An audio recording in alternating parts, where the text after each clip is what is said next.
अगर मैं आपसे कहूं कि बिना अकाउंट डिटेल्स दिए या फिर कोई ओटीपी दिए आपके अकाउंट से स्कैमर सारा का सारा पैसा उड़ा सकते हैं, तो क्या आप मानोगे? हम मालूम है तेरे बाप को मत सिखा, चल। मानना पड़ेगा, क्योंकि पिछले कुछ दिनों से ऐसे केसेस न्यूज में आ रहे हैं जहां पे ना तो कोई ओटीपी दिया गया, ना कोई अकाउंट डिटेल्स दी गई, लेकिन तब भी यूजर्स के बैंक अकाउंट से सारा का सारा पैसा उड़ा लिया गया और उसका कोई मैसेज, कोई एसएमएस भी नहीं आया। इवन ऐसे अकाउंटों से पैसा निकाल लिया गया जिनके डेबिट या क्रेडिट कार्ड थे ही नहीं, ना कोई नेट बैंकिंग थी। चुल उठी ना कैसे? तो टेंशन मत लो, हम आपके चुल का जवाब देंगे और बताएंगे क्या हो रहा है एग्जैक्टली और कैसे बचना है। लेकिन उससे पहले अगर आपके मन में भी ऐसे चुल भरे सवाल आते रहते हैं कुछ न्यूज को पढ़ के, कुछ करंट अफेयर को पढ़ के, तो इस चैनल को जरूर सब्सक्राइब कर लेना, क्योंकि सारी चुल भरे सवालों के जवाब हम इस चैनल पे देते रहते हैं। जल्दी कर लो अभी, वरना आप भूल जाते हो, बाद में मेरा और आपका दोनों का नुकसान होता है। खैर, तो माजरा यह है कि इन सारे स्कैम्स के पीछे स्कैमर्स के अलावा एक चीज और है जो लोगों के बैंक अकाउंट से पैसे खाली करवा दे रही है, और वो है गवर्नमेंट का बनाया गया एक पेमेंट सिस्टम। हम बात कर रहे हैं एईपीएस की।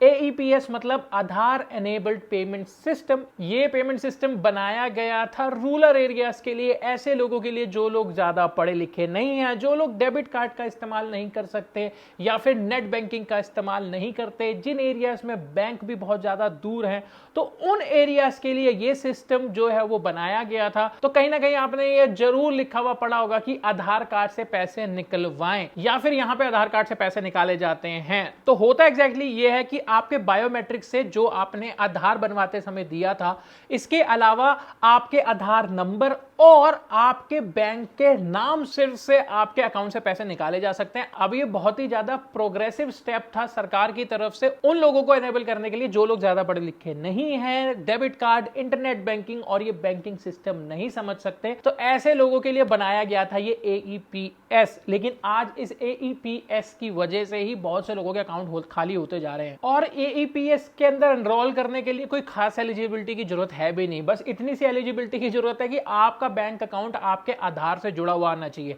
ना कोई आपको कोई चीज जाके एक्टिवेट करानी है, ना आपको कहीं जाके कोई रिक्वेस्ट रेज करनी है। ये बाय डिफॉल्ट आपके भी बैंक अकाउंट में एक्टिवेटेड है, क्योंकि ये बैंक एक्टिवेट नहीं करता, ये एक्टिवेट करता है आधार। तो आपके आधार पे ये ऑलरेडी एक्टिवेटेड है। अगर अगली बार आप किसी ऐसी जगह पे कोई बोर्ड लगा देखेंगे तो जाके ट्राई करिएगा, एक बार अपना आधार नंबर दीजिएगा और उनको अपने बैंक का नाम बताइएगा, और 500-600 रुपए निकाल के देखना, जरूर निकल जाएंगे। अब आगे से बचना कैसे है वो भी बात करेंगे, लेकिन पहले ये देख लेते हैं कि भैया जो ये हमारे स्कैमर्स हैं, कुछ ज्यादा ही पढ़े लिखे स्कैमर्स हैं, वो बायोमेट्रिक इंफॉर्मेशन कहां से ला रहे हैं। तो देखो, ये तो आपको भी पता है कि आपका आधार कार्ड एक्सेस करना किसी भी आदमी के लिए कोई ज्यादा मुश्किल काम है नहीं, क्योंकि आप होटल्स में चेक इन करते वक्त अपना आधार कार्ड देते हो। इसके अलावा कोई भी गवर्नमेंट स्कीम अगर आपको लेनी होती है तो उसके लिए आप आधार कार्ड लेते हो। इनफैक्ट अगर आपने रेंट एग्रीमेंट बनवाना होता है उसमें भी आपका आधार कार्ड लगता है, आपके आधार कार्ड का नंबर लगता है, और भी हर जगह आज की डेट में तो आपके आधार कार्ड की डिटेल्स जाती ही जाती हैं। तो आधार कार्ड की डिटेल्स जो है वहां से उठाना बहुत ही ज्यादा आसान होता है। इसके अलावा जो बायोमेट्रिक इंफॉर्मेशन है वो भी बहुत अलग अलग तरीके से अलग अलग जगहों से सरकारी ऑफिस से कलेक्ट की जा रही है और क्लोनिंग की जा रही है आपके बायोमेट्रिक्स की, यानी कि जो आपके फिंगरप्रिंट के जो निशान हैं, या फिंगरप्रिंट के निशान, फिंगरप्रिंट्स जो हैं उनको कॉपी किया जा रहा है, बनाया जा रहा है। किस तरीके से? इस तरीके से कि मान लीजिए आप किसी जमीन की रजिस्ट्री कराने गए हैं तो वहां पे फिंगरप्रिंट रखते हैं, या फिर कोई भी ऐसे डॉक्यूमेंट पे आपके अगर फिंगरप्रिंट जो इंप्रेशन है वो लगे हुए मिल गए तो वहां से उनको ट्रेस कर लिया जाता है। कुछ ऑफिशियल्स मिले होते हैं, भगवान जाने क्या होता है, लेकिन कुछ कुछ इस तरीके से बायोमेट्रिक इंफॉर्मेशन उठाई जा रही है। अभी रिसेंटली भोपाल में एक ऐसा ही गैंग पकड़ा गया जिस गैंग ने करीब 5 लाख रुपए तक उड़ाए थे लोगों के अकाउंट से।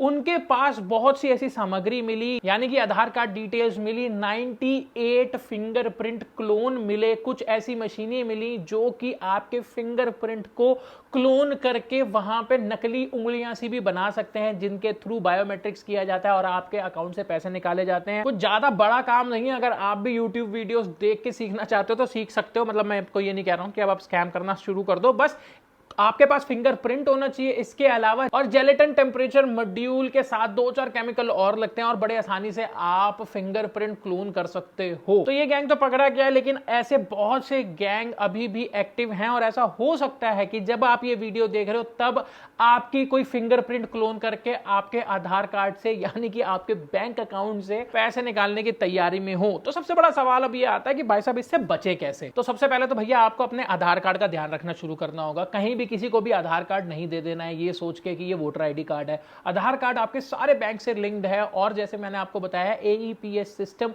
ऑलरेडी एक्टिवेटेड है पूरे भारत के आधार कार्ड होल्डर्स पे, तो किसी के भी अकाउंट से पैसे निकल सकते हैं। अब आपको सबसे पहले ये करना है कि आपको आधार कार्ड जो है वो मास्क करना है, यानी कि अगर आप आधार कार्ड की वेबसाइट पे जाओगे तो वहां पे आपको मास्क आधार कार्ड का ऑप्शन मिलता है, जहां पे आपके जो आधार कार्ड की डिजिट्स होती है, जो आधार कार्ड का नंबर होता है वो आप मास्क कर सकते हो। इससे आप कहीं पे भी होटल चेक इन पे या कहीं पे भी ऐसी जगह पे अपना आधार कार्ड देते हो जहां पे आपको लगता है कि आधार कार्ड की डिटेल्स यहां से लीक हो सकती हैं, तो आप वहां पे सेफ रहोगे। एक बार आपने आधार कार्ड मास्क कर लिया, आपकी आधी टेंशन खत्म। लेकिन ऑलरेडी आप जब इतने सालों से आधार कार्ड यूज कर रहे हो, जहां पे आधार कार्ड दे चुके हो वहां से भी तो लीक हो सकता है, तो उसके लिए आपको यह करना है कि आपको अपना आधार कार्ड लॉक करवाना है। अब इसका तरीका यह है कि आपको UIDAI की वेबसाइट पे जाना है। ये वही संस्था है जो आपका आधार कार्ड बनाती है। उस वेबसाइट पे जाने के बाद आपको अपना आधार कार्ड लॉक करना है और आपको एक 16 डिजिट का वर्चुअल आईडी मिल जाएगा जो आपके फोन नंबर पे आ जाएगा, यानी कि जो रजिस्टर्ड मोबाइल नंबर है। इसके बाद होगा ये कि आपका आधार कार्ड जो है वो लॉक हो जाएगा, यानी कि कोई भी ट्रांजैक्शन जो है वो नहीं कर पाएंगे। इनफैक्ट अगर आपको कल कोई ऐसी ट्रांजैक्शन करने की जरूरत पड़ती भी है तो जो 16 डिजिट का आपके पास आईडी बना होगा, जो वर्चुअल आईडी बनी होगी, उससे आप उसको अनलॉक कर सकते हो, जिससे आप फिर वापस AEPS की जो सर्विसेज हैं वो यूटिलाइज कर सकते हो, यूज कर सकते हो। इसके अलावा एक चीज और आपको लॉक करनी है और वो है आपके बायोमेट्रिक्स। आधार कार्ड में जो आपके बायोमेट्रिक्स हैं आपको उसको लॉक कर देना है। वो आप बड़ी आसानी से कर सकते हो। M-आधार की ऐप जो है वो डाउनलोड करके वहां पे ऑप्शंस आते हैं। अगर आप YouTube पे भी सर्च करोगे कि मेरे बायोमेट्रिक्स कैसे मैं लॉक कर सकता हूं तो आपको वीडियो मिल जाएगी, तो आप ये कर सकते हो। अब ये आपको सिर्फ अपने लिए नहीं करना है, अपने घर के सभी लोगों के लिए करना है, चाहे बड़ा हो चाहे छोटा, क्योंकि कल को ये स्कैम आपके बच्चे के साथ हो सकता है 4 साल बाद, क्योंकि उसको तो पता ही नहीं है भाई आधार कार्ड अनलॉक होता है या इस तरीके का भी कोई स्कैम है। हो सकता है जब वो कमाने लग जाए, नौकरी लग जाए और नौकरी की पहली सैलरी उसके अकाउंट से उड़ जाए। इसके अलावा आपको ये वीडियो सारे फ्रेंड्स और फैमिली में शेयर करनी है, व्हाट्सएप ग्रुप में शेयर करनी है, क्योंकि एक तरीका इस स्कैम को रोकने का ये है कि आप ज्यादा से ज्यादा अवेयर करें लोगों को। अब ये कहानी हो गई कि भाई साहब बचना कैसे इस चीज से, लेकिन अगर आपके साथ ऐसा कुछ हो चुका है तो आप करें क्या। सपोजिटली ये वीडियो देखने के बाद आपको पता चले कि यार मेरे अकाउंट में तो सच में 15 दिन पहले पैसे कट गए जिसका मेरे को कोई मैसेज भी नहीं आया, मुझे कुछ पता भी नहीं चला, अब मैं क्या करूं। तो सबसे पहले तो सॉरी अगर आपके साथ ये चीज हो गई है। अब आपको सबसे पहले अपने सारे अकाउंट्स को फ्रीज कराना है। आपको आपके बैंक के नंबर जो है आपके डेबिट कार्ड या क्रेडिट कार्ड के पीछे मिल जाएंगे, उन नंबर पे कॉल करिए, अपने सारे बैंक अकाउंट्स को फ्रीज कराइए। सारे के सारे अपने जो टी पिन है, आई पिन और फोन पिन है वो सब चेंज करिए। इसके अलावा सबसे पहले आपको अपने सारे अकाउंट की रेलेवेंट डिटेल्स लेके पुलिस स्टेशन जाना है, वहां पे जाके FIR करनी है। और ट्रांजैक्शन जैसे कि ऑनलाइन हुई है तो आपको साइबर क्राइम सेल में भी इसको रिपोर्ट करना है। बाकी इससे पैसे वापस मिलते हैं कि नहीं मिलते हैं, क्या पकड़े जाते हैं, इस चीज के बारे में अभी कोई जानकारी नहीं है, इसलिए सावधान रहना, सतर्क रहना ही वो चीज है जो हम कर सकते हैं। बाकी अगर आपके मन में भी ऐसे चुलभरे सवाल आते रहते हैं और आपको ऐसी इंफॉर्मेटिव वीडियोस अच्छी लगती हैं तो इस चैनल को सब्सक्राइब कर देना। अगर मैंने थोड़ी सी भी वैल्यू ऐड करी हो तो इसको लाइक जरूर कर देना, ताकि यूट्यूब मैया को ये पता चल जाए कि लड़का सही काम कर रहा है। Thanks for watching.